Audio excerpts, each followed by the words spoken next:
ويسر لي أمري واحلل عقدة من لساني يفقهوا قولي سبحانك لا علم لنا إلا ما علمتنا إنك أنت العليم الحكيم رب أعوذ بك من همزات الشياطين وأعوذ بك رب أن يحضرون أعوذ بالله السميع العليم من الشيطان الرجيم من همزه ونفخه ونفسه بسم الله الرحمن الرحيم لو أنزلنا هذا القرآن على جبل لرأيته خاشعا متصدعا من خشية الله وتلك الأمثال نضربها للناس لعلهم يتفكرون الله أكبر لا إله إلا الله والله أكبر وللہ الحمد۔ پہلے ابتدا میں جو مسائل میں آپ کے سامنے پیش کر رہا ہوں وہ آداب نماز عید الفطر ہیں۔ اگرچہ پرانے ساتھی بزرگ مسائل کو جانتے ہیں لیکن ہر جنریشن ہر نئی نسل کو ان مسائل سے مطلع کرنا یہ ایک ضروری چیز ہے۔ نمبر 1، نماز عید الفطر کے لیے آدمی صبح جلدی سویرے اٹھے، یعنی نماز صبح پڑھے اور بیدار ہو، پھر نماز عید کی تیاری شروع کر دے۔ مسواک یا برش وہ ضرور کرے، مسواک یا برش ضرور کرے۔ اکثر دوستوں کو دیکھا گیا ہے کہ دانت پیلے ہوتے ہیں، 6 مہینے تک مسواک نہیں کرتے۔ یہ کرونا وائرس کے حوالے سے جب بھی موبائل سے بات کرو تو کہتے ہیں ہاتھوں کو 20 دفعہ دھو، گلے کو صاف کرو۔ تو اللہ کے دین نے یہ باتیں تو ہمیں پہلے سے سمجھائی ہوئی۔ تیسرا ہے غسل کرنا، نماز عید کے لیے غسل کرنا، نہانا پانی کے ساتھ، اپنے آپ کو صاف ستھرا کرنا، گرد پسینہ یہ بغلوں کے اندر جو سمیل ہے وہ صاف ہو جائے گی۔ اسی طرح شریعت کے دائرے میں رہتے ہوئے اپنی آرائش و زیبائش کرنا، مثلا آپ کوئی کریم لگانا چاہتے ہیں، آپ کنگھا کرنا چاہتے ہیں تو یہ شریعت کے دائرے میں رہتے ہوئے اپنی آرائش و زیبائش کرنا۔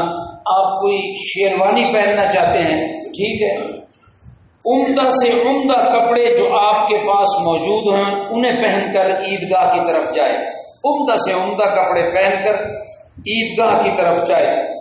پھر خوشبو بھی لگائی جائے، خوشبو کا استعمال کیا جائے۔ اللہ کے نبی صلی اللہ علیہ وسلم نے فرمایا مجھے اس دنیا کی 2 چیزیں ہی پسند ہیں، نیک سیرت بیوی اور خوشبو۔ سرما وغیرہ لگایا جائے۔ عید کی نماز کے لیے جاتے ہوئے کوئی میٹھی چیز یا کم از کم کھجور تاک عدد 1 3 5 7 تاک عدد میں کھجور استعمال کی جائے۔ اگر سیویاں وغیرہ ہمارے ہاں چلتی ہیں تو تاک چمچے 5 7 9 یہ آدمی کھا کر پھر عیدگاہ کی طرف آئے۔ یہ عید الفطر کے مسائل ہیں۔ جلد از جلد عیدگاہ پہنچا جائے۔ عید کی نماز عیدگاہ میں جا کر پڑھنی چاہیے، مسجدوں میں نہیں ہوتی۔ اب یہ چونکہ سارے پارک بند ہیں، تمام میرج کلبز بند ہیں، تو اب یہ مجبوراً جو ہے وہ نماز عید جو ہے عیدگاہ کی بجائے ہم نے کھلے میدان کی بجائے مسجد میں ادا کی ہے، اگرچہ اصل حکم شرعی جو ہے وہ کھلے میدان کے لیے ہے۔ عید کی نماز کے لیے زیادہ مناسب ہوگا کہ آدمی پیدل چل کر جائے، کیونکہ پیدل چل کر جانے سے اور تکبیرات پڑھتے ہوئے چل کر جانے سے یہ راستے اللہ کی قسم اللہ کے رسول نے فرمایا قیامت کے دن بندے کے حق میں گواہی دیں گے، یہ حکمت ہے۔ اور جب بندہ نماز عید پڑھ لے، گھر جاتے ہوئے راستہ تھوڑا سا چینج کر لے، مکمل چینج کر لے تب بھی ٹھیک ہے، اور اگر تھوڑی سی چینجنگ کر لے تب بھی ٹھیک ہے۔ اور اس کا وہی حکمت ہے کہ راستے پہ چلے گا، اللہ کی توحید کے نغمے گاتا ہوا جائے گا، قیامت کے دن یہ علاقے، یہ رقبے، یہ راستے بندے کے مومن اور موحد اور اللہ پرست ہونے کی گواہی دیں گے کہ یہ خدا پرست آدمی تھا۔ تکبیرات آتے جاتے بآواز بلند پڑھنا چاہیے، اور یہ کب سے شروع تھی؟ عید الفطر کی تکبیرات جب چاند نظر آ گیا، یا گورنمنٹ کی طرف سے اور علماء کا جو بینچ ہے رویت ہلال کمیٹی کے ساتھ کمبینیشن مل ملا کر انہوں نے اعلان کیا ہے کہ کل عید ہوگی، تو اس وقت سے تکبیرات کا کہنا یہ بالکل مشروع ہو گیا، شروع ہو گیا ہے۔ تو اپنی خواتین کو بھی نماز عید میں شامل کیا جائے تاکہ وہ بھی دین کو سمجھیں۔ یہ آداب عید الفطر جو ہے وہ آپ کی خدمت میں نے پیش کی ہے۔ اس عید میں پہلے کوئی نفل نہیں ہوتے، اس عید کی کوئی اذان اور تکبیر نہیں ہوتی، یہ نماز عید ہے اور اس کے مسائل ہیں۔ صدقۃ الفطر نماز عید سے پہلے آخری عشرے میں نماز عید سے پہلے ادا کر دینا چاہیے۔ ہم لوگ زیادہ تر گندم استعمال کرتے ہیں، بنگلہ دیش والے چاول اور مچھلی کا استعمال زیادہ کرتے ہیں، کہیں کھجور اور منقے کا استعمال زیادہ ہوتا ہے۔ تو جس علاقے میں جو غذا عمومی طور پر کھائی جا رہی ہے وہ مدنی وزن اور پیمانہ، اس کو عربی میں صاع کہتے تھے، صاد الف عین صاع۔ سعودی عرب میں مدینہ منورہ میں 8 کلومیٹر باہر میوزیم گورنمنٹ عرب سعودیہ نے بنایا ہے، اس میں کچھ تلواریں پڑی ہوئی ہے اور کچھ اور پرانی چیزیں ہیں، ان میں وہ برتن بھی موجود ہے۔ اس کو ایسے سمجھے کہ جیسے ہم پیٹرول پمپ پہ جائیں تو موبلائل کے لیے 1/2 لیٹر اور 1 لیٹر اور 1/4 لیٹر کے پیمانے پڑے ہوئے ہوتے ہیں موبلائل ڈالنے کے لیے، تو یہ اس قسم کا ایک برتن ہے جس کا وزن 3.25 سیر بنتا ہے اور کلو گرام کے حساب سے پورا 2.5 کلو ہے۔ تو آٹے کی قیمت لگا لے، اگر تو 45 روپے کلو آٹا ہے تو پھر 2.5 کلو آٹے کے پیسے وہ آپ غریب کو دیں گے، مستحق کو دیں گے، اور یہ بتا کر کہ جی یہ صدقۃ الفطر ہے، بالکل جہالت کی بات۔ یہ کسی منطق میں صحیح ہو سکتی ہے لیکن عموم میں شریعت اس کو برداشت نہیں کرتی۔ صدقۃ الفطر بھی ادا ہو جائے، زکوٰۃ بھی آدمی دے دے، اور جس کو دیا جائے اس کی عزت نفس بھی مجروح نہ ہو، شریعت کو یہ طریقہ پسند ہے۔ اس کا بہترین انداز یہ ہو سکتا ہے کہ بندہ اپنے بھائی کے بچوں کو صدقۃ الفطر دینا چاہتا ہے تو کیا کرے، عید سے پہلے جیسے اپنے بچوں کی شاپنگ کی ہے بھائی کے بچوں کو بھی لے جائے، اور جب 2 ماہ بعد بھائی پیسے واپس کرنے لگے تو یہ کہہ کر کہ یار بھائیوں سے کوئی حساب ہوتے ہیں، تیرے بچے بھی میرے بچے ہیں، تو اس سے ادائیگی بھی ہو گئی اور سامنے والے کی عزت نفس بھی مجروح نہیں ہوئی۔ تو یہ کمال کا طریقہ ہے، یہی طریقہ اسلام میں شریعت میں پسند کیا گیا ہے۔ اب ایک مسئلہ اور سن لیں، اور وہ ہے قرآن مجید میں سورت الشورى میں ایک آیت ہے چھوٹی سی، فرمایا لیس کمثلہ شیء، اللہ کی مثل کوئی نہیں ہے۔ اللہ پنجابی میں اللہ وانگو کوئی نہیں ہے، اردو میں اللہ جیسا، اللہ کی طرح کا، اللہ کی مانند کائنات میں کوئی نہیں ہے۔ اللہ رب العزت ہر اعتبار سے ایک برتر ہستی ہے۔ اللہ تعالیٰ کا برتر ہونا ہی اللہ کو یہ حیثیت دیتا ہے کہ وہ تمام موجود کائنات کا خالق ہے۔ سب کے سب اللہ کے آگے اپنے کو چھوٹا بنانے پر راضی ہو جائیں۔ اللہ رب العزت اپنی ذات میں خود قائم ہے، کسی نے اللہ کو نہ پیدا کیا ہے، نہ اللہ محتاج ہے، نہ اللہ کو کوئی ضرورت ہے کہ کوئی مجھے کھلائے، کوئی مجھے دودھ پلائے، کوئی مجھے رزق کھلائے، کوئی میری آکسیجن اور روشنی کا بندوبست کرے۔ اللہ رب العزت اپنی ذات میں خود قائم ہے، الحی القیوم۔ انسان پیدا کیے جانے سے پیدا ہوا ہے، مگر اللہ رب العزت اس سے بلند ہے کہ کوئی اللہ کو پیدا کرے، وہ پیدا نہیں ہوا ہے۔ اللہ کا وجود ایک مستقل وجود ہے، وہ ہمیشہ سے ہے۔ ادھر دیکھو بھائی، وہ ہمیشہ سے ہے، ہمیشہ رہے گا، وہ ایک ہے، وہ واحد ہے، وہ یکتا ہے، وہ ساری کائنات سے بے نیاز ہے، اس کو نہ بیوی کی حاجت ہے، نہ اولاد کی حاجت ہے، نہ رشتہ داروں کی ضرورت ہے، نہ اس کو دوستوں کی محتاجی ہے، نہ کنبہ، نہ قبیلہ، نہ خاندان، نہ بیوی، نہ اولاد، نہ باپ، نہ سسر۔ اللہ رب العزت بے نیاز ہے، اس کا نہ باپ ہے اور نہ کوئی اس کا بیٹا ہے، اور کائنات میں کوئی اللہ کی برابری کرنے والا نہیں ہے۔ سب مخلوق ہیں، سب محتاج ہیں، سب عاجز ہیں، سب بے بس ہیں، سب منگتے ہیں، سب فقیر ہیں۔ ساری کائنات کا داتا اور مشکل کشا ایک اللہ رب العزت ہے۔ اللہ نہیں سے ہے کو برپا کرنے کی طاقت رکھتا ہے، وہ نو کو یس میں تبدیل کرنے کی قوت رکھتا ہے۔ وہی ہے جس نے تمام غیر موجود چیزوں کو وجود کیا ہے۔ شیر کا ماڈل، زیبرے کا ماڈل، زرافے کا ماڈل، ہرن کا ماڈل، بلی کا ماڈل، کھجور کے درخت کا ماڈل، آم کے درخت کا ماڈل ہے جی، یہ انگور کے درخت کی بیلیں، یہ پہاڑ، یہ پودے، یہ گلاب کا پھول، یہ چمیلی کا پھول، یہ موتیا کا پھول، اب یہ انگور، اب یہ انار، اب یہ کیلا، اب یہ کنو، اب یہ خربوزہ، اب تربوز، یہ ساری چیزوں کے ماڈل، شکلیں، ڈیزائن اللہ رب العزت نے خود کیے ہیں۔ حرکت، توانائی، روشنی اور شعور کی صورت میں جو کچھ کائنات میں نظر آتا ہے وہ سب اللہ ہی کا پیدا کیا ہوا ہے، اور اللہ ہی نے تمام کائنات کو وجود بخشا ہے۔ یہ فلکیات، یہ کہکشائیں، یہ سورج، یہ چاند، یہ آسمان، یہ ہوائیں، یہ بادل، یہ سمندر، یہ پانی، یہ آگ، یہ درخت، یہ سب اللہ ہی کی پیدا کی ہوئی چیزیں ہیں۔ اللہ رب العزت علم غیب رکھتا ہے، اللہ علم غیب رکھتا ہے، وہ ماضی، حال اور مستقبل کو پوری طرح جانتا ہے۔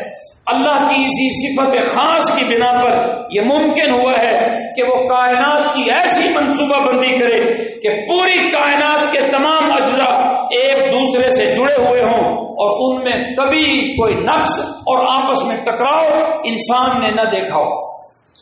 خدا ایک زندہ ہستی ہے، وہ نیند سے، وہ تھکاوٹ سے اور کمزوری سے اعلیٰ، بلند اور عرفہ ہے۔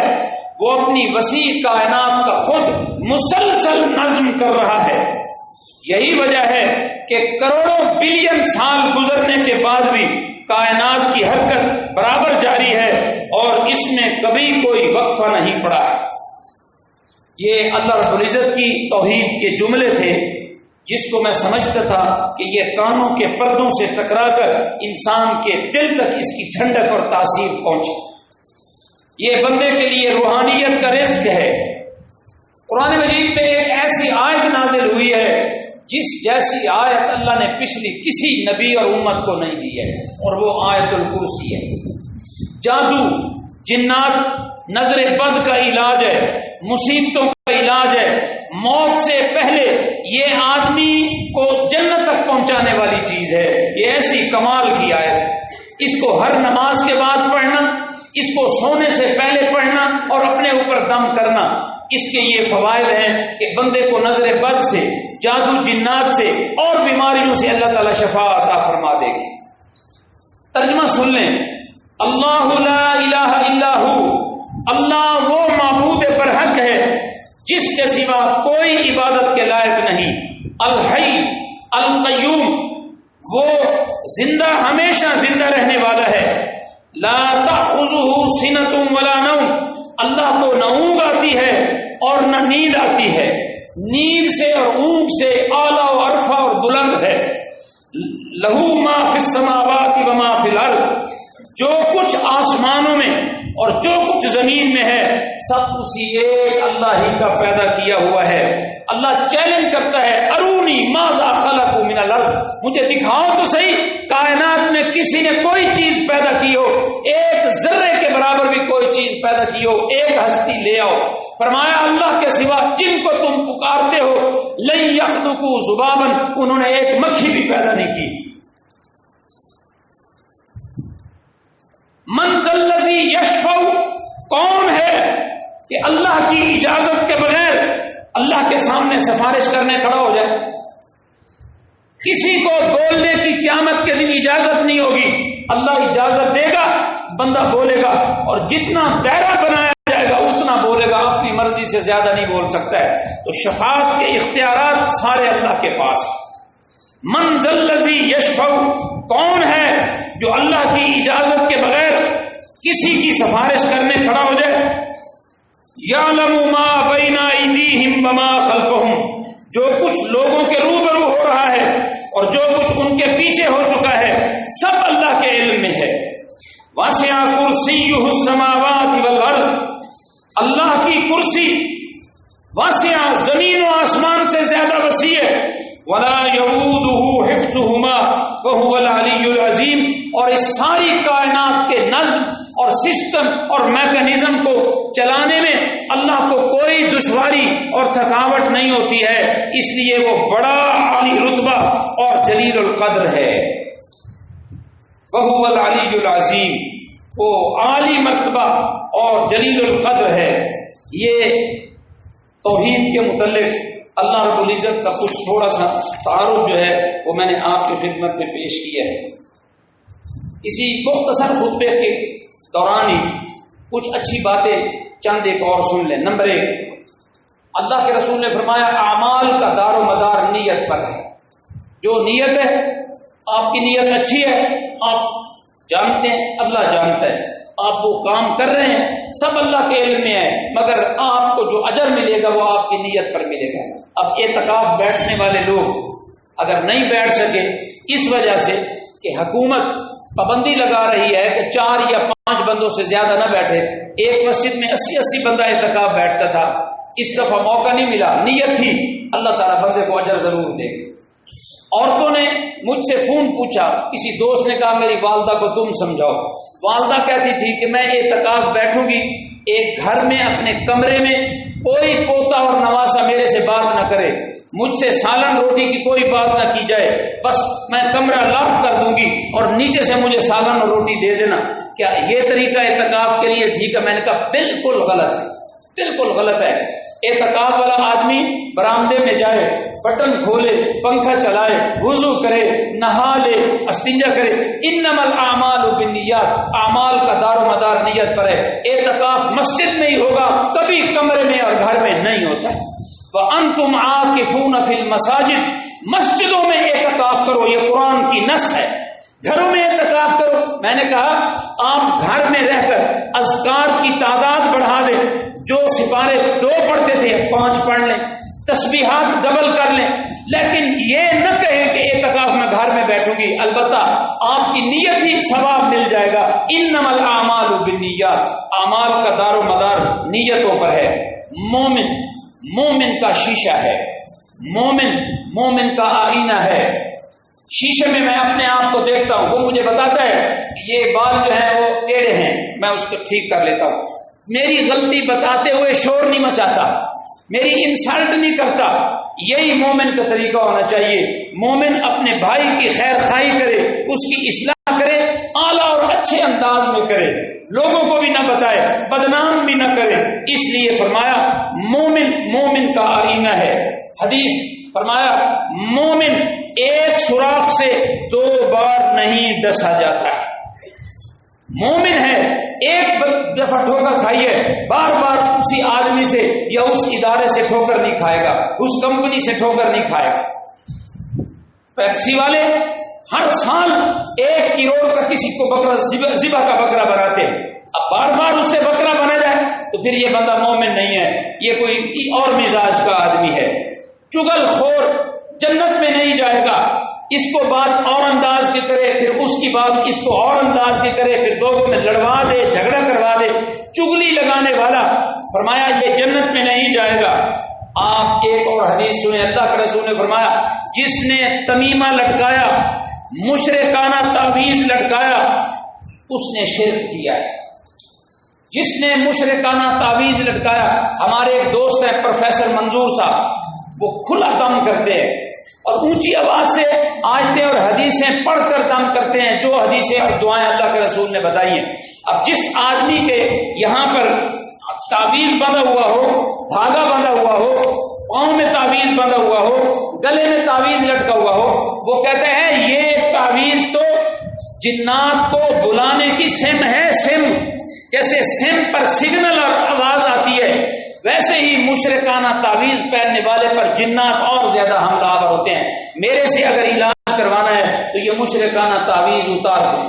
تو اس لیے اللہ کے رسول نے فرمایا جس نے تمیمہ لٹکایا، جس نے تعویذ لٹکایا، اس نے شرک کیا ہے۔ شرک کی کئی قسمیں ہیں، غیر اللہ کی قسم کھانا شرک ہے، غیر اللہ کے نام کی نظر و نیاز دینا شرک ہے، قبروں سے جا کے مانگنا اور سجدے کرنا شرک ہے، غیر اللہ کو پکارنا شرک ہے۔ اسی طرح تعویذ لٹکانا بھی شرک ہے، تمیمہ باندھنا بھی شرک ہے۔ ایک حدیث اور ہے، فرمایا تم میں سے بہترین انسان وہ ہے جو قرآن سیکھتا ہے، آگے دوسروں کو سکھاتا ہے۔ میں نے عربی خطبہ میں ایک آیت پڑھی تھی، سورہ حشر کی آخری رکوع میں ہے، لو انزلنا ھذا القرآن علی جبل، یہ آیت تھی۔ اللہ کا اس کا ترجمہ یہ ہے اگر ہم اس قرآن کو پہاڑوں پر نازل کرتے، لو انزلنا ھذا القرآن علی جبل، اللہ اس کو ہمالیہ پہاڑ پر نازل کرتا، اس کے احساس سے کہ یہ اللہ کا کلام ہے، اس میں اللہ کی وحدانیت ہے، اس میں اللہ کی بڑائی ہے، فرمایا اللہ رأیتہ خاشعا متصدعا من خشیت اللہ، وہ پہاڑ اس احساس سے، اللہ کے خوف سے، قرآن کے وزن سے، آیتوں کے فہم سے وہ پھٹ جاتا اور ریزہ ریزہ ہو جاتا، پاؤڈر بن جاتا۔ مگر ہم نے قرآن مجید کو لے لیا ہے، اللہ کہتا ہے انہ کان ظلوما جہولا، انسان ظالم بھی ہے اور جاہل بھی ہے، اس نے قرآن کے فہم اور وزن کو سمجھا ہی نہیں ہے۔ قرآن گھر میں قبروں کو سجدے کر رہے ہیں، قرآن گھر میں فوت شدہ ہستیوں کو پکار رہے ہیں، فلاں میری مدد کر دے، اور مولا علی میری مدد کر دے، اور 11ویں والے میری مدد کر دے، اجمیر والے میری مدد کر دے، شہباز قلندر میری مدد کر دے۔ بھائیو زندہ اللہ موجود ہے، پیشاب کے قطرے سے انسان بنا دیا، دل دھڑکا دیا، 360 جوڑ بنا دیے، مجھے پالنے کے لیے کائنات کو میری خدمت پر لگا دیا، اب اللہ کو چھوڑ کر فوت شدہ ہستیوں کو مانگ رہا ہے۔ انسان ظالم بھی ہے اور جاہل بھی ہے۔ تو اس لیے فرمایا تم میں بہترین انسان وہ ہے جو قرآن سیکھتا ہے اور آگے قرآن سکھاتا ہے۔ ایک حدیث اور ہے، الحیاء من الایمان، حیا ایمان میں سے ہے۔ باپ ماں سے حیا، باپ سے حیا، بہن سے حیا، بڑے بھائی سے حیا، استاد سے حیا، علاقے کے بزرگ سے حیا، اور اللہ رب العزت سے حیا کہ میں یہ گناہ کر رہا ہوں، اللہ دیکھ رہا ہے، بندہ حیا کر جائے، یہ ایمان کا حصہ ہے۔ الحیاء من الایمان، بے حیا آدمی بے شیطان ہے، حیا والا آدمی مومن ہے، کیونکہ ایمان کا حصہ ہے۔ ایک حدیث اور ہے، جلد بازی والے عمل، جلد بازی اور اجلت والے کام شیطان کے کام ہوتے ہیں۔ یہ شیطان کا مزاج، جلدی کر جلدی کر جلدی کر، بندے کو پریشان کر دینا، خبتی کر دینا، جلدی کر جلدی کر جلدی کر۔ تو جلد بازی والے کام شیطان کی طرف سے ہوتے ہیں۔ دعا بھی عبادت ہے، دعا بھی عبادت ہے۔ ہم نے اللہ تعالیٰ سے کبھی سال میں، 2 سال میں، 5 سال میں ایک دفعہ 40 منٹ دعا کی عبادت جو میرا مسئلہ ہے، میں پریشان ہوں، ہم اپنے عبادت والی دعا کو چٹنی اور ہاضمے کی پکی بنایا ہوا ہے، اور دعا نہیں مانگتے، اور حدیث وہاں بھی تو دعا ہی نہیں مانگتے۔ یہ باتیں کرنا آتا ہے۔ کسی آدمی نے جنت لینے کے لیے 40 منٹ اللہ کے سامنے رویا ہو، آنکھیں سرخ ہو گئی ہوں، آنکھوں سے آنسو داڑھی میں پھنس گئے ہوں، گر گئے ہوں، کیا اس انداز میں کسی نے دعا کی؟ کبھی بھی دعا نہیں کی ہے۔ حرم کے سامنے، کعبہ کے سامنے بھی کھڑے ہو تو آدھا منٹ کی دعا مانگتے ہیں، زیادہ نہیں مانگتے۔ دعا مانگنے کا سٹائل ہی نہیں آتا. دعا کے لیے مولوی کو منیٹر رکھا ہوا تھا, مولوی تسی دعا کرو ساڑھے. اپنے رب سے خود مانگو, اس کو غیر نہ سمجھو, اپنے سے دور نہ سمجھو, اس کو اپنا رب سمجھو, رحمان و رحیم سمجھو, چاہ رب سے زیادہ قریب ہے, میری ہر حالت سے واقف ہے. اس انداز میں دعا عبادت ہے. صفائی نصف ایمان ہے. جو لوگ کافر ہیں ان کی جوتیاں ان کی عبادت گاہوں میں, ان کے مارکیٹوں میں اور ان کی کمپنیوں کے اندر جب دفاتر میں کام کرتے ہیں جوتیاں ترتیب سے پڑی ہے, جیسے یہ موبائل ترتیب سے پڑے. ہم لوگ آتے ہیں ایک پاؤں پیچھے ہوتا ہے ایک پاؤں ادھر ہوتا ہے, پھر بعد میں ڈھونڈتے پھرتے ہیں. بھائی صفائی نصف ایمان ہے, صفائی ڈسپلن نصف ایمان ہے. آپ کے کپڑے صاف ہو, آپ دن میں 2-3 دفعہ نہائیں, گرمیوں میں پسینہ ہو, آپ منہ کو صاف کریں, صفائی نصف ایمان ہے. آپ کے گھر صاف ہوں, آپ کی بیٹھکیں صاف ہوں, آپ کے کچن صاف ہوں, کپڑے صاف ہوں, ہاتھ صاف ہوں, صفائی نصف ایمان ہے. منافق کی 3 نشانیاں ہیں, یہ حدیث سن لیں.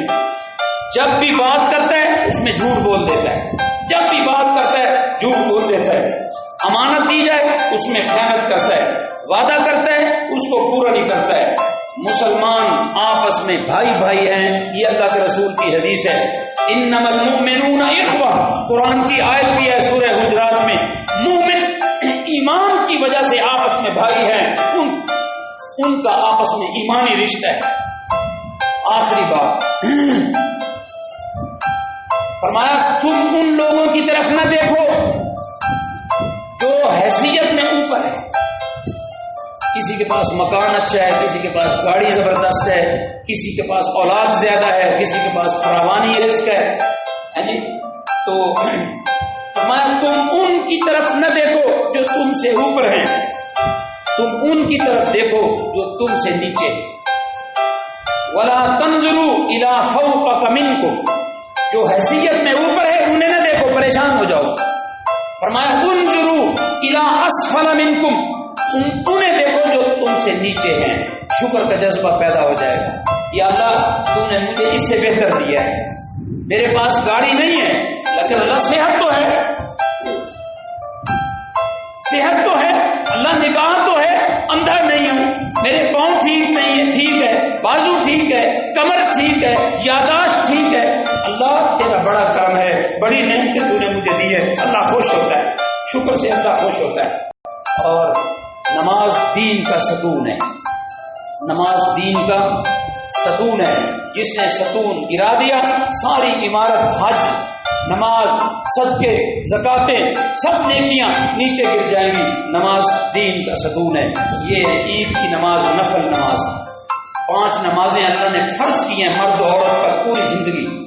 ہاں سویا ہوا ہے, پاگل ہے, بے ہوش پڑا ہے, پھر نماز کا حساب نہیں ہوگا. ہوش میں تو پھر اس کا حساب نماز کا اللہ ضرور لے گا. تو نمازوں کو پابندی سے پڑھیں. ہم لوگ زیادتی کرتے ہیں, صبح کی نماز نہیں پڑھی اور آرام سے آئے زور پڑھ کے چلے گئے. اور بھائی یہ تو تم نے پہلے کفر کیا تھا, صبح کی نماز نہ پڑھ کے تم کفر کی وادی میں داخل ہو گئے تھے. کیونکہ حدیث ہے من ترک الصلاۃ متعمدا فقد کفر, جس نے جان بوجھ کر ایک نماز چھوڑ دی وہ کفر کی وادی میں داخل ہو گیا ہے. اسلام سے نکل کر وادی کفر میں پہنچ گیا ہے. اب اس نے اپنے کفر کی توبہ نہیں کی, زور پڑھ کے چلا گیا, عشاء پھر چھوڑ دیا. اپنے کفر سے توبہ کرو. نماز برہان ہے, نماز روشنی ہے, نماز دلیل ہے. پہلا حساب نماز کا ہوگا. نماز دین کا ستون ہے. سارا اسلام کا سرا نماز کے اندر اللہ نے رکھ دیا ہے. پہلا حساب نماز کا ہوگا. اس لیے گھر میں اولاد کو اپنے نماز کی پابندی, نماز کی پابندی, نماز کی حفاظت. قیامت کے دن اندھیرا ہوگا. فرمایا جو نمازوں کو چھوڑتا ہے اس کا انجام فرعون, نمرود, قارون اور حمان کے ساتھ اللہ کر دیں گے, ابی اپنے خلق کے ساتھ کر دیں گے. یہ حدیث ہے. تو بھائیو معذرت کے ساتھ نمازوں کی خوب پابندی کرو. دنیا میں آخرت کمانے کے لیے آئے ہیں. اللہ نے ہمیں ٹیسٹ کے اس ماحول میں اتارا ہے. ہم دنیا جمع کر کر کے چلے جائیں گے. جو کھا لیا میرا ہے, جو اللہ کے راستے میں دے دیا وہ میرا ہے, جو میں نے کپڑا پہن کر ہنڈا لیا جوتی ہنڈالی، بس یہی میرا ہے، باقی سب غیروں کا ہے۔ تو اس لیے دنیا کو دنیا سمجھو، یہ ہمیشہ کے رہنے کی جگہ نہیں ہے۔ آخرت کو فوکس کرو، نمازوں کی پابندی کرو، عقائد میں شرک نہ ہو۔ مومن کے لیے آئینہ ہے، حیا ایمان میں سے ہے، صفائی نصف ایمان۔ یہ چند خیر کی باتیں اور نصیحت کی باتیں تھیں۔ اللہ تعالیٰ نے زندگی میں ہمیں ایک اور موقع عید کا دیا ہے۔ کرونا وائرس کا ڈرامہ تو سب کو پریشان کیے ہوئے ہے۔ زبردستی ڈاکٹر کہتے ہیں لکھو یہ کرونے سے مرا ہے، ان کو ورلڈ بینک پیسے دیتا ہے، ورلڈ ہیلتھ پیسے دیتا ہے۔ یہ عجیب ماحول بنا ہوا ہے۔ اللہ تعالیٰ آسانیاں بھی لے آئے گا۔ بہرحال کرونا کا ایک فائدہ تو ہم نے دیکھا ہے، فضا بڑی صاف ہو گئی ہے۔ پہلے موٹر سائیکل کھڑا کرتے تھے 5 منٹ میں گرد ہی گرد، اب 5 منٹ کھڑا رہے تو اتنی گرد نہیں ہوتی ہے، نہ دھواں ہے، نہ ڈیزل ہے جی، نہ اندھیرا ہے، نہ شور ہے، تو آسانیاں آ جائیں گی۔ اس میں بھی اللہ کی کوئی حکمت ہوگی۔ سبحان ربک رب العزت عما یصفون۔ اب دعا کرنی ہے۔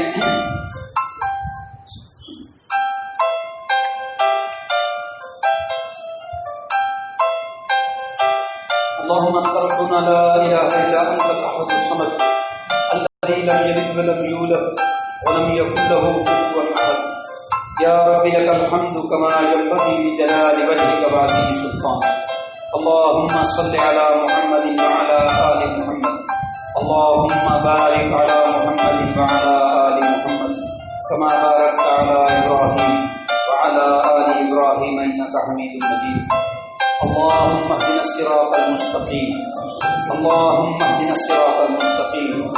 اللہ جو راستہ دین کا، جنت کا، تیرے نزدیک سچا اور ہدایت والا راستہ ہے، اللہ ہمیں اس راستے پر چلا دے۔ یا اللہ ہمیں شیطان کے وسوسوں سے محفوظ فرما، شیطان کے حملوں سے، اس کی فریب کاریوں اور اس کے مکر سے اللہ ہمیں محفوظ فرما۔ یا ربنا آتنا فی الدنیا حسنہ وفی الآخرۃ حسنہ وقنا عذاب النار۔ یا اللہ ہم سب کی دنیا بھی اور دین اور آخرت سال بہتر فرما دے۔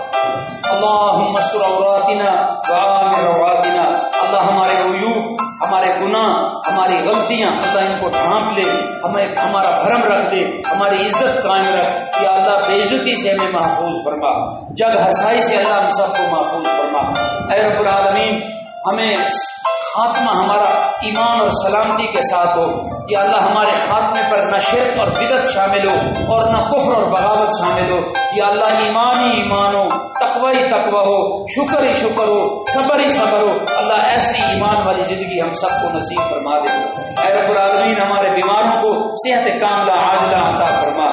یا اللہ روحانی جسمانی بیماریوں کو دور فرما، روحانی صحت اور جسمانی صحت اللہ ہم سب کو عطا فرما دے۔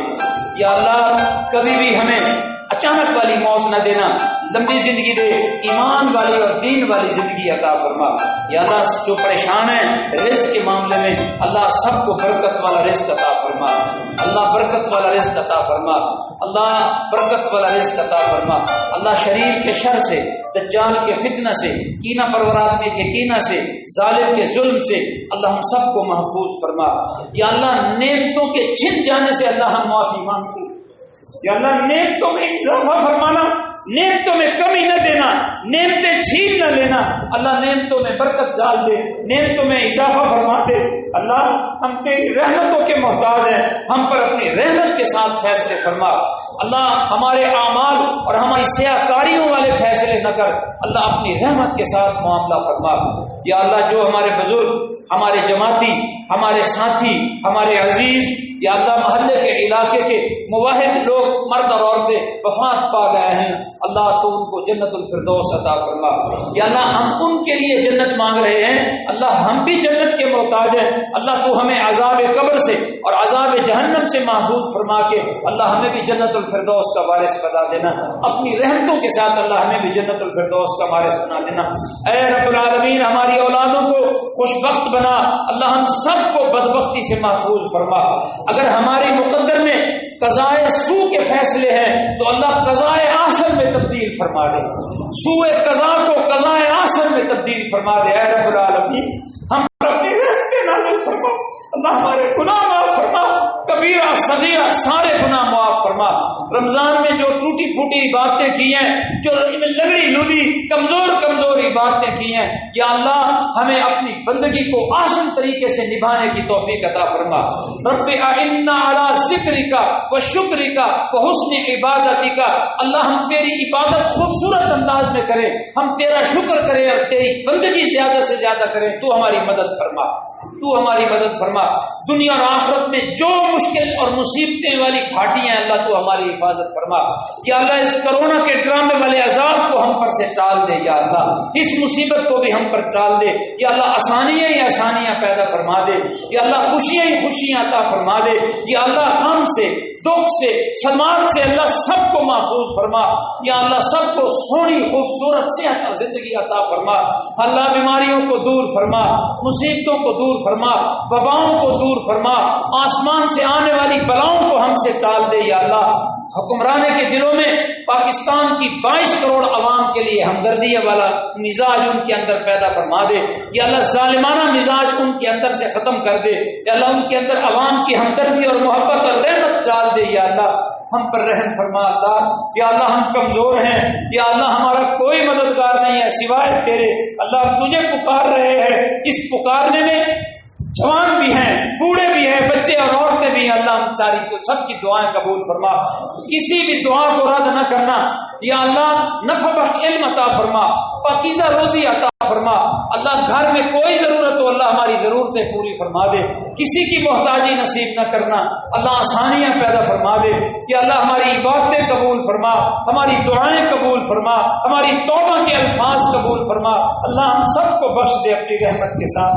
اللہ ہم سب کو بخش دے اپنی رحمت کے ساتھ، یا اللہ خوشیاں اور آسانیوں کے محتاج ہیں، اللہ خوشیاں اور آسانیاں نصیب فرما، ہر قسم کے شرور اور فتنوں سے محفوظ فرما، یا اللہ جو بندہ تیرے دین کی مدد کر رہا ہے تو اپنے بندوں کی مدد فرما۔ اللہم انصر الاسلام والمسلمین، اللہم احفظنا من کل بلاء الدنیا وعذاب الآخرہ، توفنا مسلما والحقنا بالصالحین، توفنا مسلما، اللہ جب بھی ہماری موت آئے ایمان پر ہمارا خاتمہ ہو، اور جب قیامت کے دن تو ہمیں کھڑا کرے تو اپنے ابرار اور نیک بندوں کی فہرست میں شامل فرما لے۔ وصلی اللہ تعالی علی النبی محمد وعلی آلہ واصحابہ واہل بیتہ وذریاتہ اجمعین برحمتک یا ارحم الراحمین۔ اللہ اکبر لا الہ الا اللہ واللہ اکبر وللہ الحمد۔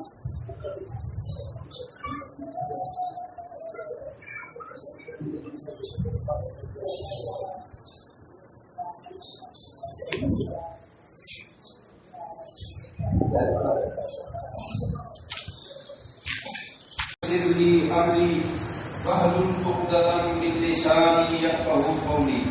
سبحانک لا علم لنا الا ما